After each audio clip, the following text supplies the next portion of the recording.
So go ahead, yeah. Bismillahir Rahmanir Rahim. Alhamdulillah Rabbil Alamin wa sallallahu ala Sayyidina Muhammadin wa ala alihi wa sahbihi sallam. Assalamu alaikum, everyone. And I'm going to keep it brief if I can. My background is very similar to Mr. Shah's background. We both hail from very famous ancestors in the annals of Ahmadiyya history. And you know, when I was a teenager, I was beginning to look deeply into the literature of the Ahmadis. But I think the decisive difference in my case was that unlike other Ahmadi families, and I think what the situation that Muhammad Imtiaz has described of the difficulty and the persecution that happens, this is a real phenomenon. But in my case, my family was very open-minded. And this is also, for me, this is what we call the Mawda Shahid, the main point that I want to make to Ahmadi listeners, is that we were allowed to spend time with normal Muslims. We were allowed to listen to what Sunni Muslim scholars had to say. We were allowed to go and listen to their lectures. This was a very exceptional case. This is not the norm. This is not the norm. Was this in the UK? Where was this? This is in the UK. Okay. You know, what you have to understand, that in the UK especially, but elsewhere, there is the Ahmadiyya, they operate a suffocating prosecutorial bureaucracy. I mean, it really is prosecution and persecution if you decide to move away from their mainstream. Okay, so it's a very, very difficult situation. Part of the problem also is that, and here I really need to emphasize this, because in all the amazing debates I've seen, this is something that I've not seen brought up. You know, in Islam, the Sharia is the standard. The Sharia is the standard. Now, in the Sharia, if your relative, your son, your mother, your father, if they decide to leave, not just a sect, if they decide to leave the religion, you owe the same, under the Sharia, you owe the same level of love, obligation, and duty to them. This is what Islamic law teaches us. Now, the Ahmadi belief and the official policy is that you cannot, if a member of your family decides to marry somebody who's not an Ahmadi, you cannot speak to them, you can't attend their weddings. And what I'm trying to say here is that the fundamentals of the Ahmadiyya, not only do they fly in the face of Sunni mainstream doctrine of Khatm Nabuwat and other doctrines, but they also fly in the face of what the Sharia makes obligatory upon us. I mean, where does it say in Islamic law that you have to be, you know, completely ostracized from somebody, you know, separate yourself from your son, your daughter, your mother, your father, on the basis of a marriage choice? Now, so what I advise other Muslims, and one of the most problematic things when I was growing up was that among the missionaries and the general community, there was a deep level of hatred for Muslims. Okay, we were taught that, you know, these are nasty people, they're aggressive, they have very, very poor akhlaq, very poor character. Stay away from them, don't talk to them, don't become their friend. This kind of scaremongering was very, very prominent. And so what I encourage any Ahmadi listeners to do is spend time with normal Muslims, learn from Muslim scholars. You don't have to agree with them in the beginning. See what's out there. You know, when we were young and we started reading the books of Imam Ghazali and Imam Nawawi and some of the other ulama, the Ahmadis were horrified. How can you be reading these books? They weren't Ahmadis. Of course they weren't Ahmadis. This is before the 19th century. But this kind of closing of the mind, right? This is what allows ignorance to persist. Okay. The other point that I would like to say is, I'd like to mention, is that I'm very, you know, there was a lot of indoctrination when we were young. Okay, the missionaries, a lot of indoctrination. But I will say something. I will say something. What we are seeing now from the new generation of missionaries, this is astonishing, because they are now making interpretations and distortions that even an earlier generation of missionaries never made. This is an important point here. Okay. And here I would let them have their talks, because they are now beginning to say things that, if you look closely at the writings of Mirza Ghulam Sahib, they end up contradicting what he says as well. So they are, because they haven't read the writings, Muhammad Imtiaz is correct. These are Arab speakers who come, they are not scholars. Okay, they are people who are Arabs who joined this movement, and they are catapulted into positions because they know Arabic. They are not ulama. They do not know tafsir. They do not know ilm al-hadith. They do not know these sciences. Okay, Would you so say they are that? making. Would you say money is a motivation for them? No, I don't think money is the motivation for them. I think, to echo what other people have said, it's important for Sunnis to understand this. The Ahmadis are sincere people, okay? But they have been indoctrinated. They are encouraged not to read. For example, up and down the country in the United Kingdom, if you want to study tafsir, if you want to study hadith, if you want to study fiqh, you can do it within a few minutes. You can sit with somebody and they will read and help you understand a text, okay? All the money that the Ahmadiyya community has, all the resources that they have, they will not have open sessions in which they actually read the books of Mirza Sahib with you.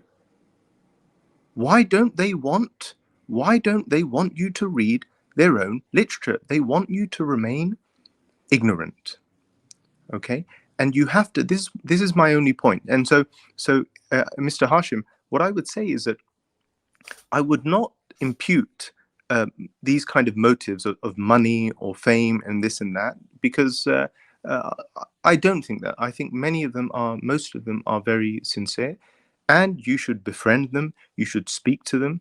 I have so much respect for all of you, but Muhammad Imtiaz in particular, who I knew of some of you before, but Ustaz Muhammad Imtiaz, the way and the manner and the kind of painstaking research with which you present and debate these ideas, this is unprecedented. This has not happened in the English language. It happened in Urdu, okay, where great ulama wrote in Urdu, but this has not happened in English. So back to the point I was making, this new generation, these arguments that they are making are astonishing and outlandish, even within the Ahmadiyya community. I want to give you one example. Okay, there was a debate the other day on on one of these streams where they were saying, well, there is no ijma. Ijma, you have to get everyone to write something on a piece of paper. Okay. A few minutes later, they were telling us that there is an ijma among the Sahaba. Right? What is this? We are not. Your audience is not stupid. Okay, these kind of distortions, and this is another point. Sabai, just inshallah, very quick, my 10 cent. Actually, we have evidence from the writings of Mirza Sahib, and that evidence is that if something is stated publicly and there is silent on that, it is called ijma sukuti. Okay, and Mirza Sahib accept this ijma. Inshallah, I'll bring the evidence. Yeah, ijma sukuti is a principle within the Hanafi usul as well, and so That's for and proposal, the other right? thing I want to say, can I say one more point, Yeah, one sure, more example I want to give, because this is important, and I've had to do this with people, with missionaries in particular. They have been telling lies against the awliya and the ulama, saying, and they've produced pamphlets saying that this wali and this scholar said that new prophets can, or prophets of some kind can come. I have sat there, I have been through the sources in Arabic, in Urdu, in Farsi, and you read the entire page before and after, and you find out that this is a complete distortion and lie against the awliya and the ulama. Okay, and it's very interesting. The other day they were using the text of Ikmal al-Kamal of al-Mizzi, one of the most famous hadith scholars. So al-Mizzi, firstly, is commentating on a hadith. Okay, but you can't use Mizzi when you feel like it, and then kind of tell Mizzi to get lost when he tells you that prophets can't come, or that Isa alayhi salam is going to return. And so, these distortions and this twisting of the material is going to continue. It's not going to disappear. And I will also say, in a number of verses in the Quran, it's very interesting to me that when you're raised within the Ahmadiyya, what are you really kind of left with? You're left with debate, disputation, ta'wilat, far-fetched interpretations, okay? No extensive study of ilm al-Quran, ilm al-Hadith, ilm al-Tafsir, ilm al-Fiqh, and Hadith, and so on and so forth, okay? Which means that you have built your religious community on such tangential issues, okay? And you've made those tangential issues actually into heretical points, right? And this is what the Quran warns against when it says, do not engross yourself in dhann, this kind of speculation and interpretation, because this is a sign that there is some a marad, there's like a disease in the heart, right? Islam is very simple. Islam is very simple. To believe, to testify that there is no God but Allah, and to believe that Sayyidina Muhammad sallallahu alaihi wasallam is the prophet, and to believe that any the verse of the Quran and any mutawatir hadith that says that the Prophet sallallahu alaihi wasallam is the last prophet. I mean, to say that la nabiyya ba'di, that the phrase here ba'di means against me, this is the one of the gravest. I mean, really, you must think your audience is stupid if you think that they're going to agree that la nabiyya ba'di means that there is going to be no prophet after me who is going to contradict me. Where did you get this from? Where did you add this? We know what ba'di means, and we also know that this kind of argument has not been made by any of the ulama. Okay. Sahab, sorry to interrupt you before I don't want to forget this. This is something very important. I would request the brother who joined earlier, brother T. Shah, and Sahab, you as well. Please, if you don't mind, please drop your detail in the private chat with the channel, because inshallah we really want to be in contact with you. Especially the point you have raised, they are going to be very beneficial, very helpful for the future, inshallah, when we're gonna discuss and address the Ahmadiyya community. So please, inshallah, drop your details. Thank you. I want to make one last point, please. My plea to viewers is, and people in the chat, stop insulting Ahmadis, stop persecuting them, okay? And have the kind of adab and etiquette, that we've seen here, especially, the way that Muhammad Imtiaz, the way that you've brought out these arguments and discussed them with them in the spirit that you've done them.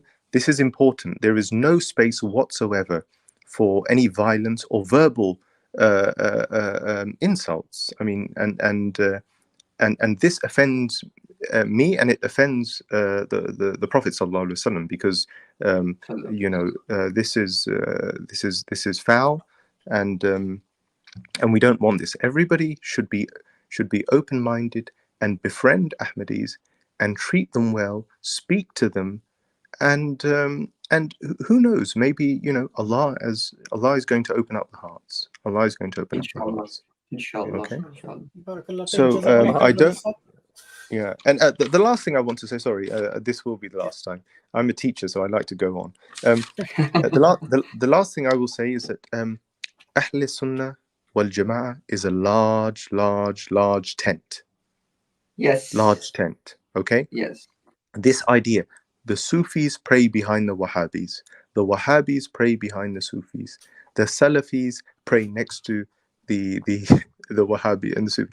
So this idea, okay, that well, the Muslims are disunited, you know, and if you want to play that game, we can talk about disunity, the split between the Lahoris and the Ahmadis, but there's no need to play that game. There's no need to play that game. Let's just try to understand. Ahl Sunnah is a wide tent. Everyone is welcome. Even if you're not sure about your ideas, you don't know where you are, you're on the fence, just walk in to the mosque, walk into a lesson or a class. No one's going to chase you out with a bat. Okay.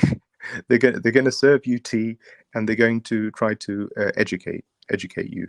So this is a false sketch that is made. Okay. And really thank you, and I'm sorry to have gone on for so long. No, that's fine. Thank you, and appreciate your patience, because you've been waiting for a while in the back chat. Is that everybody wants to speak? We got lots of former Ahmadis who would love to join and speak, as well, as Ustad Adnan mentioned earlier.